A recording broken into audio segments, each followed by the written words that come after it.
जी सुबह सुबह रोज ना मेरा यही काम आ ते मैं ना पहले किचन जड़ा वा ना ये साफ करना हुंदा भावे मैं कुछ पकावां भावे ना पकावां। रात नूं असीं रेसिपी बनाई सीगी ते रातों रात मैं ना चुल्हे वाली जगह सारी साफ करके ते उस तो बाद फिर ना मैं नीचे गई हाँ ते हुण मैं क्या उपरों ना समान समून छंड लवां ते फिर ना उस तो बाद किचन की पहली मैं आखा सफाई हो जाए।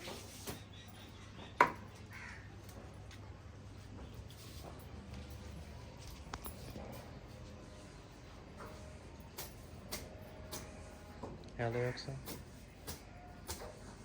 सीधा बदरा